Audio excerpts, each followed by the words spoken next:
우리 주님께서는 우리를 승리하도록 불렀습니다. 여러분, 그리스도 안에서 우리가 부름을 받았다는 것은 이미 정복하도록 부름받은 겁니다. 주님은 영원 전부터 우리를 아셨고 우리를 선택하셨고 우리를 구원하셨습니다. 주님은 특정한 순간에 우리를 부르시는 겁니다. 뭐하도록 부르십니까? 승리하도록. 하나님은 승리하도록 저와 여러분 인생을 부르셨습니다. 우리 주님은 너무나 실제적인 분인데 그냥 무턱대고 하시는 게 아니라 저와 여러분이 승리할 수 있는 자리를 교회 안에 다 준비해 놓으신 겁니다. 그리고 내가 평생에 하나님 나라를 위해서 정복할 수 있는 자리를 세팅해 놓으신 겁니다. 저와 여러분이 가는 길을 완벽하게 인도하신 겁니다. 우리가 이 땅에 온 것은 그 통로가 누굽니까? 부모님이죠. 이 땅에 살아가는데 신분의 차이가 있는 것은 이 세상에 누구밖에 없죠? 부모님밖에 없습니다. 자녀와 부모. 저와 여러분도 신분의 차이가 없어요. 이 땅에 그 어떤 사회적으로 지위가 높다 할지라도 신분의 차이는 없어요. 신분의 차이는 누구밖에 없습니까? 부모와 자녀밖에 없습니다. 그래서 부모를 공경하면 이 땅에서 잘 되는 겁니다. 왜냐? 하나님이 세우신 권위가 부모이기 때문에 그렇습니다. 이 땅에 무조건 잘 되는 방법이 뭐냐? 부모를 마음으로 공경하는 겁니다. 부모님이 실수한 거, 부모님이 나에게 잘못한 게 있다면 뭐 해야 됩니까? 용서하는 겁니다. 용서라는 것은 무엇입니까? 의지적인 결단입니다. 감정을 가지고 용서 못해요? 생각하면 생각할수록 의도적인 감정이기 때문에 감정으로 안 되는 겁니다. 의지적인 결단으로 내가 부모님을 용서하는 겁니다. 부모님과의 관계가 회복되는 것이 우리가 살아가는데 인생이 회복되는 바로 지름길입니다. 제가 목회하면서 수없이 많은 사람을 복음도 전하고 면담을 했습니다. 분명히 조건적으로 잘 될 수밖에 없는데 안 되는 분들 보면 뭐가 막혀 있느냐? 하나님과의 관계가 막혀 있고 부모님과의 관계가 막혀 있는 겁니다. 반드시 풀어내야 됩니다. 하나님과의 관계, 부모님과의 관계. 사실 부모가 되면 하나님의 마음을 알죠. 서울대학교 미대 교수인 김병정 교수님이 몇십 년 전에 낸 책을 제가 보니까 제가 부모였기 때문에 그 마음을 이해했습니다. 자녀가 태어났는데 집에 가실 때 계단을 걸어서 올라가신 적이 한 번도 없답니다. 항상 몇 계단씩, 두세 계단씩 뛰어서 푹 올라가는 겁니다. 그게 바로 부모의 마음이죠. 얼마나 자식을 사랑하는지 그걸 자녀를 낳아보면 절감하게 됩니다. 하나님이 얼마나 우리를 사랑하시는지 우리가 부모가 되어보면 그 마음을 어느 정도 청량하게 됩니다. 저는 오늘 아침에도 그랬는데 두 가지만 생각하면 눈시울이 붉어지고 심장이 뜁니다. 그게 뭐냐? 예수 십자가의 은혜. 주님 나를 위해서 생명을 주신 은혜. 십자가만 생각하면 가슴이 뛰고 눈물이 날라 그래요. 그리고 어머니의 그 희생적인 사랑, 그게 얼마나 우리에게 감동으로 다가옵니까? 하나님은 어떤 분입니까? 부모님은 어떤 분입니까? 우리가 잘 되길 바라죠. 우리가 승리하길 바랍니다. 하나님의 마음이 부모의 마음입니다. 부모님의 마음이 하나님의 마음입니다. 그렇기 때문에 부모의 말씀을 내가 순종하고 내가 부모를 공경하면 이 땅에서 잘 될 수밖에 없는 거예요. 왜냐? 하나님이 그런 권위를 주시기 때문에 그렇습니다. 만일 우리 성도님들이 부모님의 마음에서 이렇게 자녀를 향한 축복이 뜨겁게 올라온다, 여러분 인생은 굉장한 형통을 지금 누리고 계실 겁니다. 하나님도 마찬가지죠. 하나님은 우리가 승리하기를 원하는데 그냥 무대뽀로 하시는 게 아닙니다. 승리할 수 있는 자리를 세팅해 놓으신 겁니다. 정복할 수 있도록 저와 여러분의 인생 여정을 인도하시는 겁니다. 뭐까지 준비하셨느냐? 도구들까지 능력 있게 사역할 수 있도록. 제가 시골에서 저는 일을 해본 것 중에 가장 힘들었던 게 뭐냐면 그 산에 밭이 있는데 그 땡볕에서 여름에 풀을 뽑는 거죠. 하루 종일 하는데 뭐 어찌나 힘들든지, 와, 저는 그걸 해봤기 때문에 나이 들면 농사 지러 간다, 그거 말을 해본 적이 한 번도 없잖아요. 참, 그 호미질하는데 얼마 전에 시골 가서 보니까 요즘은 호미를 사용하지 않고 엄청난 기계 있죠. 여러 가지 논들, 밭들 다 합병해가지고 기계로 그냥 막 하는 걸 봤습니다. 은사가 그런 겁니다. 능력 있게 효율적으로 하나님 나라의 저와 여러분이 쓰임받을 수 있도록 뭘 주시느냐? 은사. 연사를 막 주시는 거예요. 하나님은 그런 분입니다.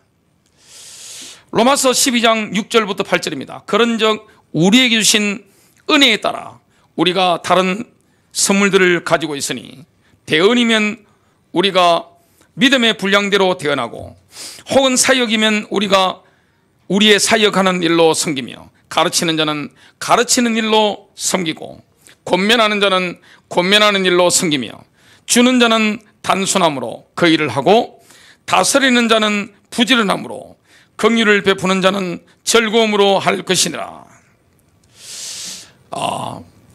하나님의 나라 일은 나의 자리가 아니면 효율적으로 성취하기가 힘듭니다. 은사가 없이는 능력 있는 사역을 할 수가 없는 거예요. 첫 번째입니다. 은사의 뿌리는 하나님의 은혜입니다. 하나님의 은혜입니다. 카리스마는 기프트, 은사, 선물이라는 뜻입니다. 카리스마죠. 카리스마.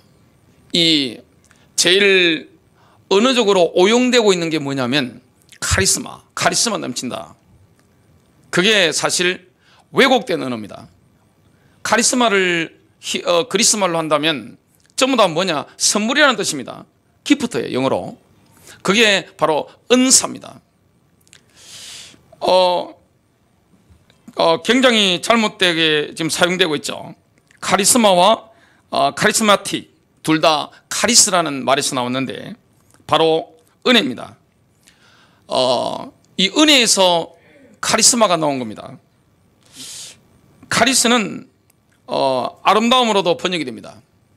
우리가 하나님이 주신 선물을 받으면 아름답게 되는 거예요. 카리스라는 단어는 우아함이라고 번역될 수도 있는데, 우리가 하나님의 은사를, 선물을 받으면 은혜가 비치기 때문에 우아한 사람으로 바뀌게 되는 겁니다.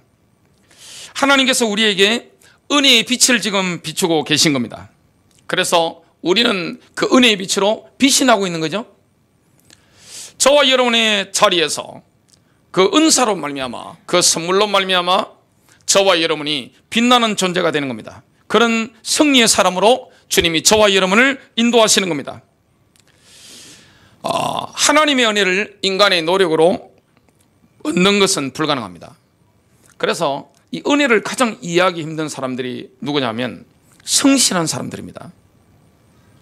은혜를 가장 이해하기 힘든 사람은 완벽주의, 이런 분들. 저 지금 그 두 가지 다 가졌습니다. 은혜라는 게 이해가 안 되는 거예요. 은혜.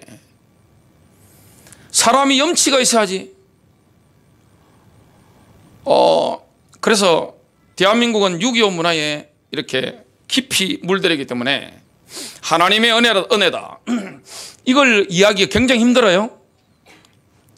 하나님의 은혜라는 걸 이해하지 못하기 때문에 교회를 수십 년 다니고 집사되고 장로된 분 가운데서도, 안수집사 된 분 가운데서도 구원받지 못한 분들이 굉장히 많다는 사실을 보고 충격적인 사실이죠. 하나님의 은혜, 그 부분을 알아야 내가 죄인이고 내가 하나님의 은혜를 받았다. 정말 놀라운 거죠. 하나님의 은혜입니다. 오히려 죄를 많이 지은 분들은 은혜라는 게 금방 이해됩니다. 왜냐? 은혜니까. 근데 종교적으로 열심히 살고 성실하게 살고 윤리적으로 흠없이 살려고 노력했던 분들은 은혜라는 게 이해가 잘 안 될 수 있습니다. 오늘 핵심이 뭡니까? 능력 있게 나의 자리에서 사역을 감당할 수 있도록 주님이 뭘 주시느냐? 성령의 선물을 주시는 겁니다. 호미로 일하는 거하고 트랙터리라는 게 어떻게 같을 수가 있어요? 내가 낫 가지고 베는 거하고 요즘 현대식 기계들 가지고 그 나무 같은 거 베는 거 안 보세요. 붕붕 하면 그냥 막 하잖아요. 그런 능력 있는 도구를 주님이 주시는 겁니다. 그 하나님의 은혜를 우리가 입었기 때문에 우리는 빛이 나는 존재가 되는 겁니다. 아름다운 존재가 되는 겁니다. 이게 바로 카리스마의 뜻입니다. 하나님이 어느 누구에게 어떤 선물을 주신다, 그걸 하나님께서 해명할 의무가 없습니다. 어떤 분들 보면 굉장히 은혜로 강력하게 빛나는 분들이 있습니다. 내가 그 정도 빛이 안 날 수 있단 말이죠. 이걸 어떻게 설명하느냐? 하나님은 설명하지 않습니다. 욥기서 33장 13절입니다. 그분께서는 자신의 일들 중에 어떤 것도 해명하지 아니하시느니라. 하나님, 왜 저 사람은 저렇게 강력한 은사를 주시고 나한테는 조그만 은사를 주십니까? 왜 저 사람은 저 정도로 강력하게 빛이 나는데 나는 조금밖에 빛이 안 나죠? 하나님이 해명할 의무가 없습니다. 큰 두 문제입니다. 하나님의 은혜가 구체적으로 드러난 우리의 은사들을 확인해 볼 필요가 있습니다.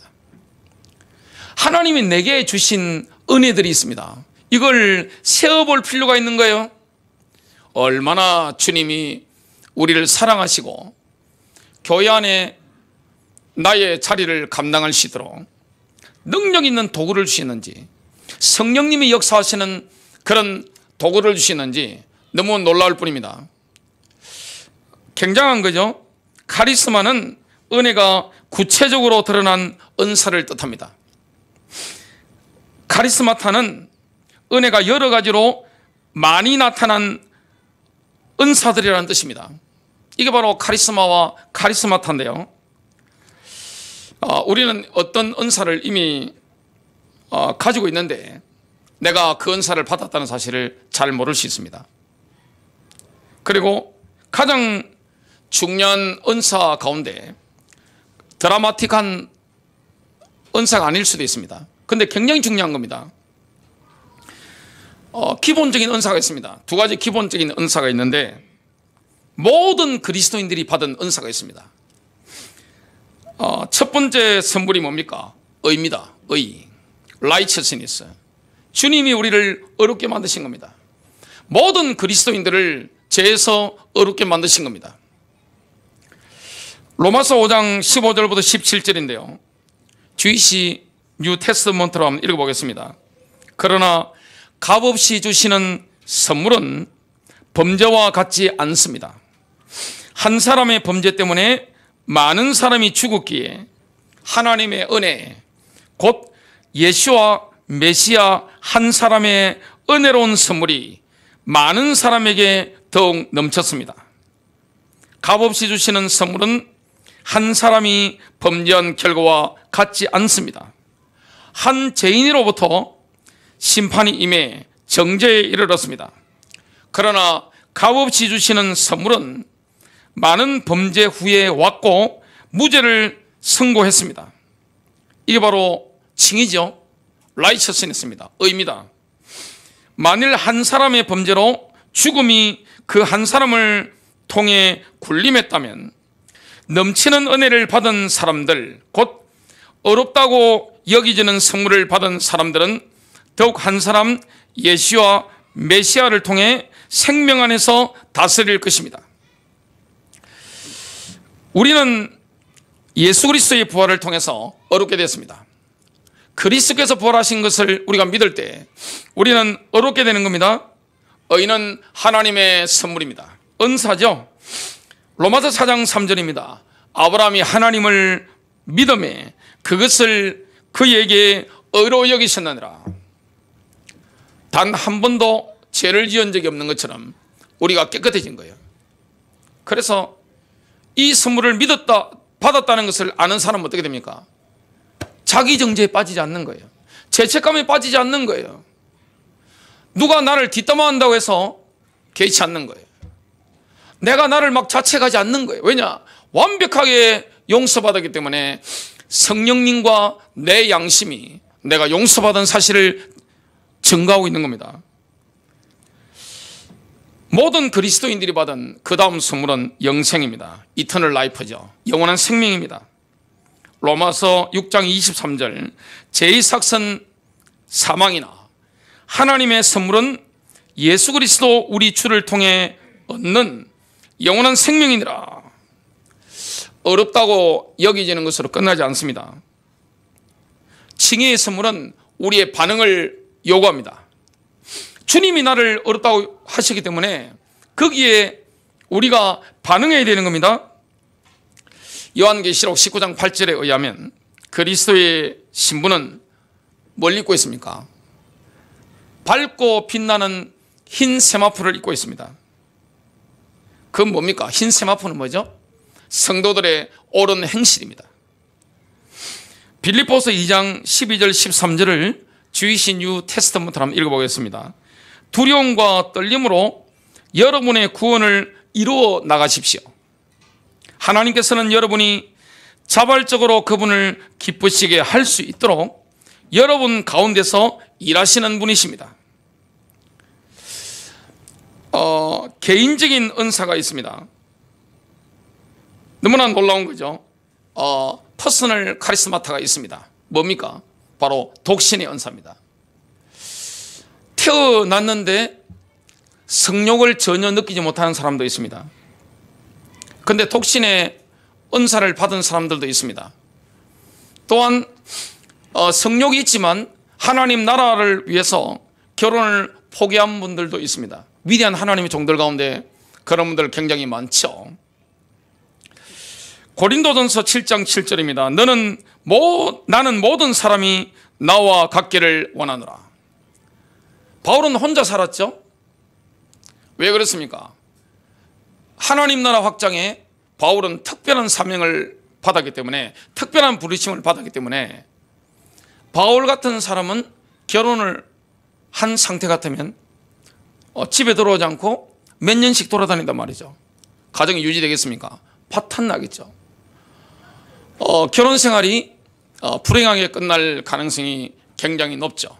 그래서 바울은 특별한 부르심을 받았기 때문에 결혼하는 걸 포기한 거죠. 그러나 사람마다 하나님께 받은 고유한 선물이 있어서 이게 바로 카리스마타입니다. 이게 바로 카리스마입니다. 한 사람은 이러하고 다른 사람은 저러하니라. 바울 같은 사역을 감당했던 인물 가운데 시대적으로 영국의 감리교회 창시자 요한 웨슬리가 있습니다. 요한 웨슬리가 인류 역사상 바울처럼 죄를 적게 지은 사람으로 저는 보는데 굉장히 훌륭한 분이죠. 그런데 그 사모님은 천하의 원수였습니다. 왜냐? 집 나가면 그냥 안 돌아오는 겁니다. 말 타고 계속 순회 사역을 하기 때문에 집에 들어올 수도 없어요. 특별한 그런 부르심을 받았기 때문에 가정 생활이 굉장히 불행하죠. 사모님 집 나가 버렸어요. 그래서 그 목사님의 처가 쪽에서는 그냥 인간이 아닌 거죠. 결국 그 책을 보면 사모님 돌아가신 걸 그 처가 쪽에서 알리지 않았다고 합니다. 나중에 안 거예요. 요한 웨슬리 같은 분들은 그 정도의 큰 부르심 같으면 결혼하면 안 되는 거죠. 왜냐? 일반 목사가 아니기 때문에 그렇습니다. 저처럼 지역교회를 지금 목회하는 인물들은 결혼해야 되지만 특별한 부르심을 받은 사람들은 사실은 결혼 안 하는 게 훨씬 낫죠. 그런데 이거는 아무나 할 수 있는 게 아닙니다. 밤마다 연예인 보고 이렇게 감동받고 잘생긴 하는 사람은 빨리 결혼하시길 주님으로 축복합니다. 어떻게 그런 사람이 모든 걸 참고 누르고 이렇게 합니까? 못 삽니다. 그러면 아무나 할 수 있는 게 아니에요. 마태복음 19장 12절입니다. 하늘의 왕국을 위해 스스로 고자가 된 자들도 있나니 그것을 받을 수 있는 자는 받을지어다.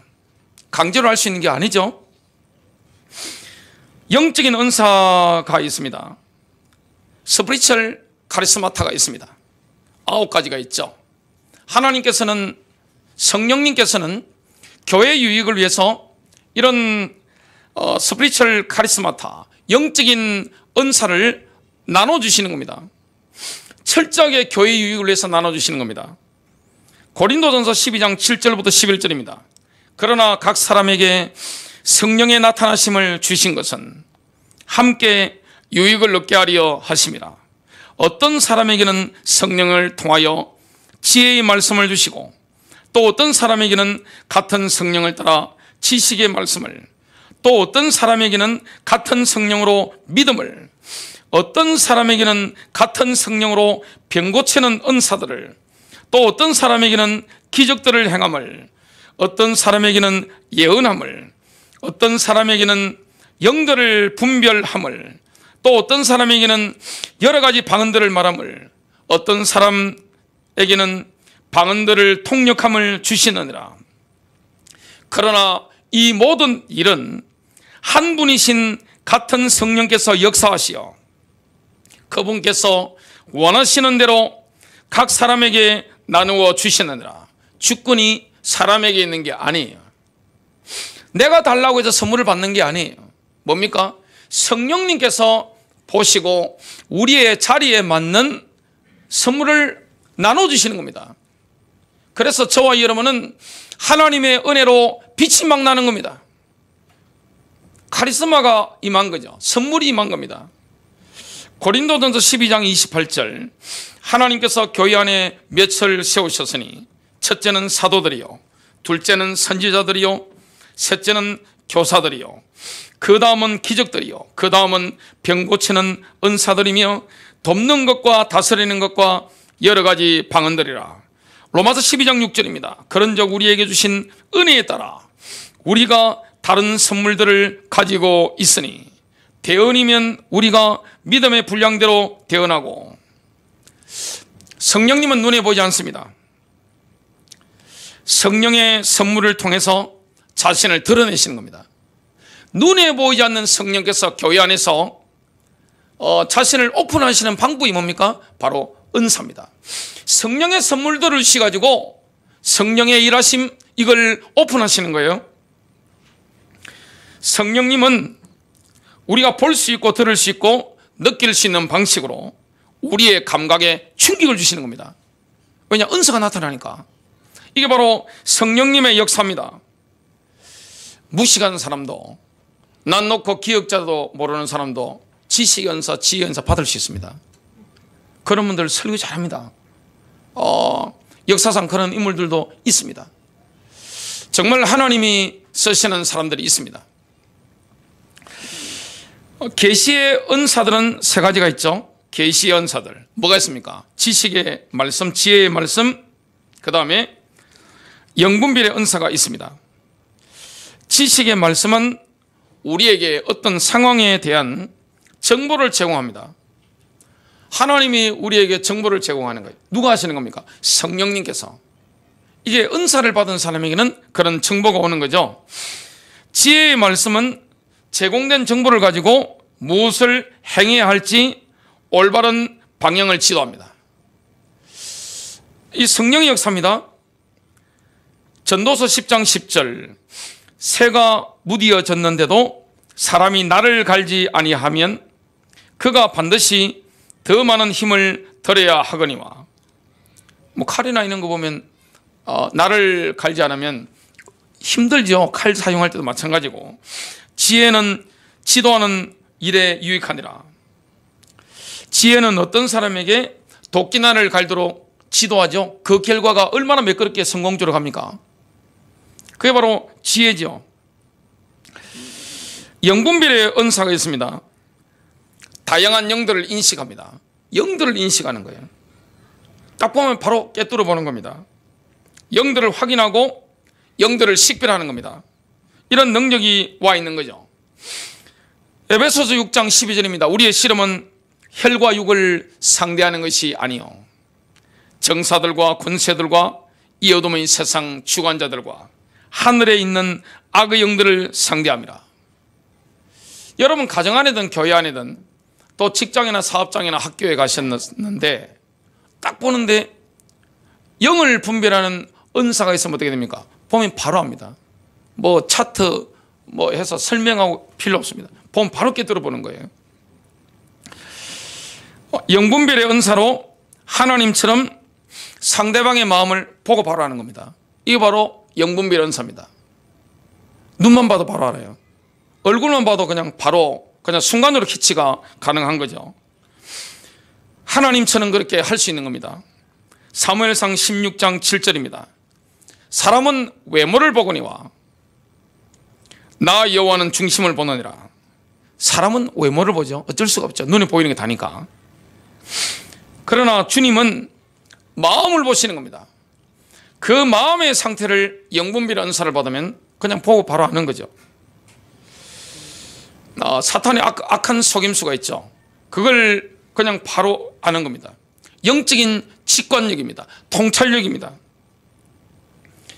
사람들의 문제를 바로 진단하는 겁니다. 이 영분별 은사입니다. 어디에 문제가 있는지 그냥 영으로 알게 되는 거죠. 그러니까 그들을 도울 수가 있는 겁니다. 문제가 뭔지, 어떤 영이 있는지, 그 지역에 어떤 영이 있는지, 그 가정에 어떤 영이 움직이는지, 교회 안에 지금 어떤 영들이 지금 들어와서 활동을 하고 있는지, 그 가정에 어떤 영들이 움직이고 있는지, 그 개인에게 어떤 영들이 지금 공개하고 있는지, 이걸 보고 그냥 바로 알아버리는 겁니다. 그러니까 지혜롭게, 그리고 영적인 파워를 가지고 이걸 다스리는 거죠. 쫓아내는 겁니다. 예수님께서 나다나엘을 상대한 걸 한번 보세요. 나다나엘이 무화과나무 아래에서 설교를 듣고 있을 때 예수님은 그 얼굴을 보시고 거짓된 것이 없다, 교활함이 없다는 것을 바로 깨뜨려 보셨습니다. 나다나엘이 예수님께 오시는 걸 보시고 주님께서는 이런 말씀을 하셨습니다. 요한복음 1장 47절, 보라 참으로 이스라엘 사람이라 그에게는 간사함이 없도다. 교활함이 없는 거예요. 거짓이 없다는 것을 바로 알았습니다.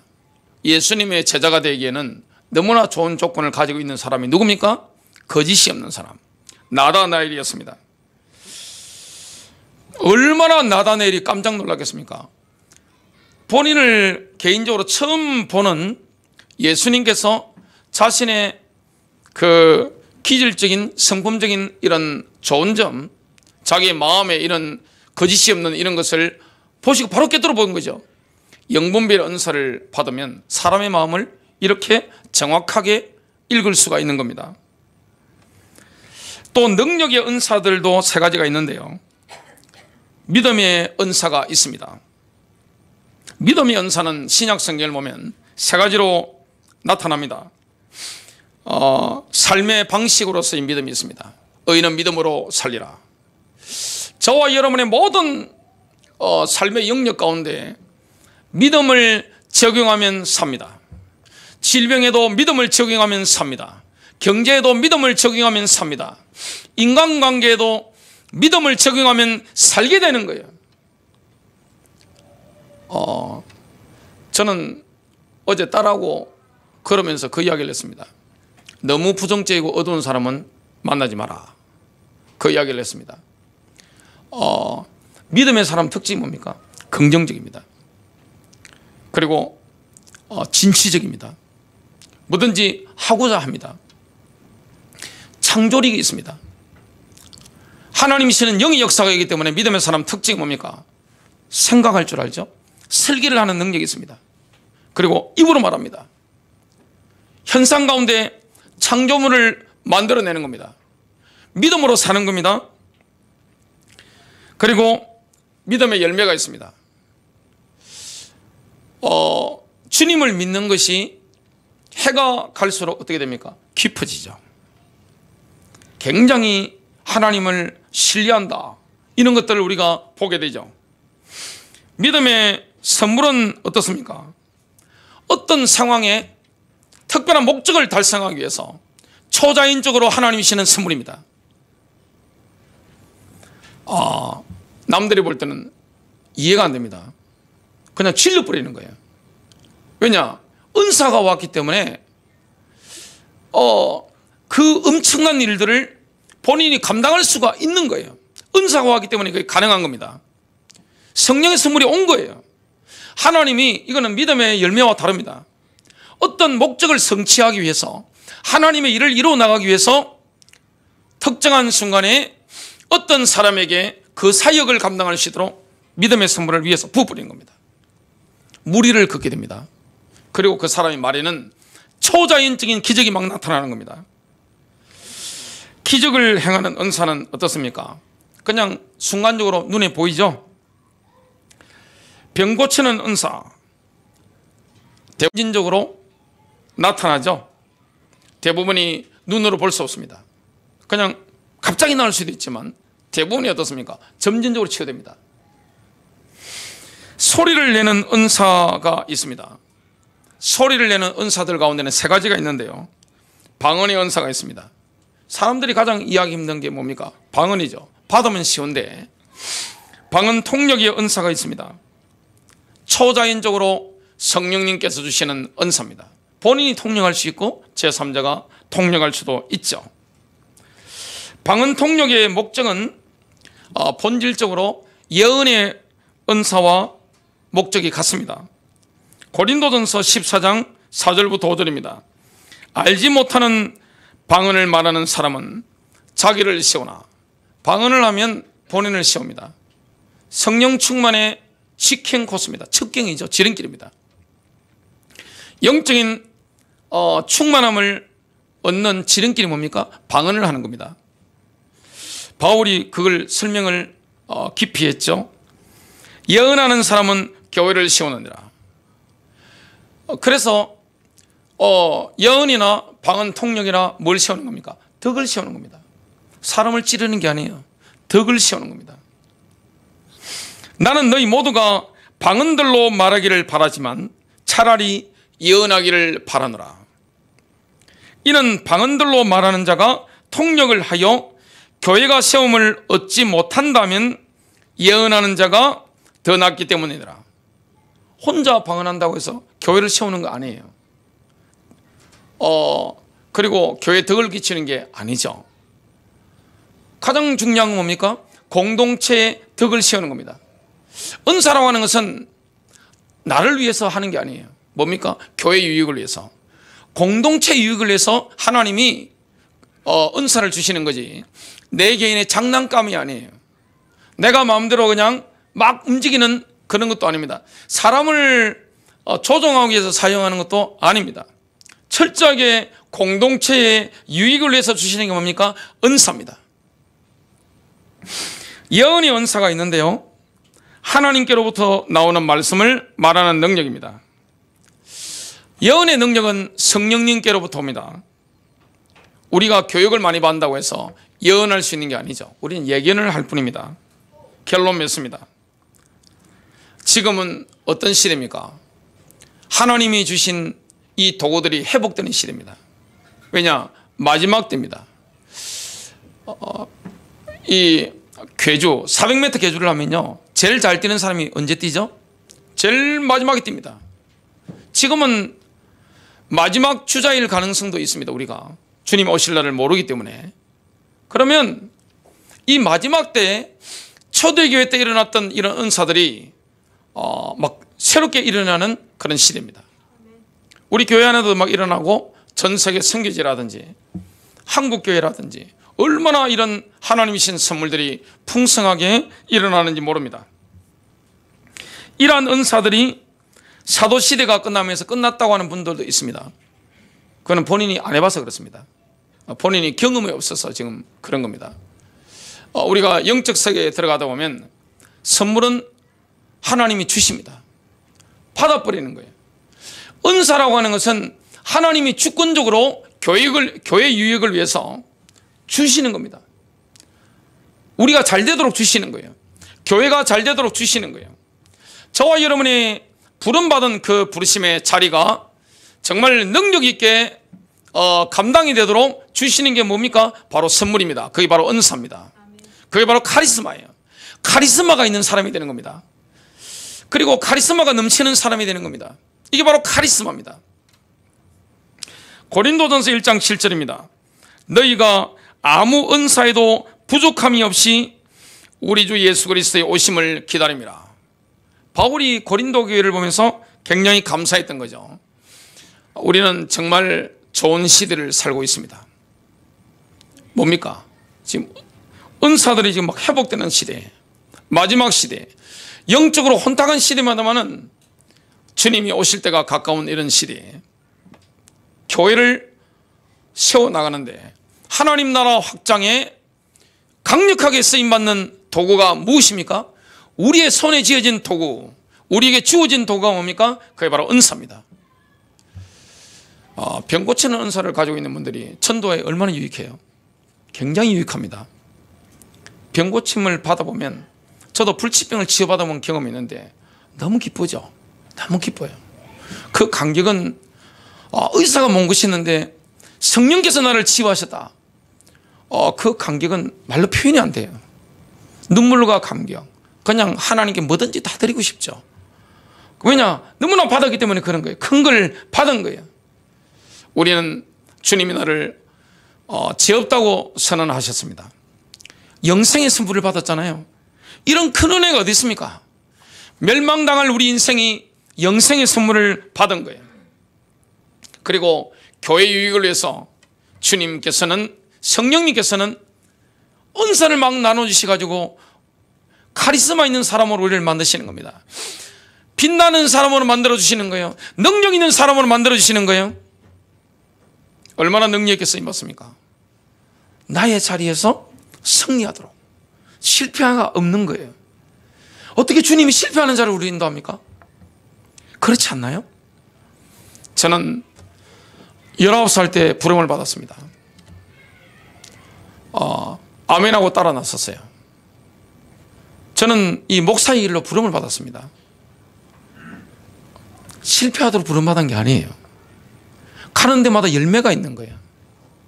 왜냐? 성령이 역사하고 있으니까. 그건 제 능력이 아니에요. 사람들이 변화되는 거예요. 제 능력이 아니에요. 여러분들도 모든 그리스도인들이 지금 부름받고 있습니다. 나를 따라오라. 내가 너희로 사람을 낚는 어부가 되게 하리라. 주님은 승리할 수밖에 없는 자리로 우리를 이끌어 가시는 거예요. 믿음도 주시는 거예요. 그 자리를 능력 있게 감당할 수 있도록 뭘 주시는 겁니까? 능력 없는데 어떻게 해요? 은사를 주시는 거예요. 교만할 게 있습니까? 아니에요. 누가 주신 겁니까? 모든 영광 하나님께.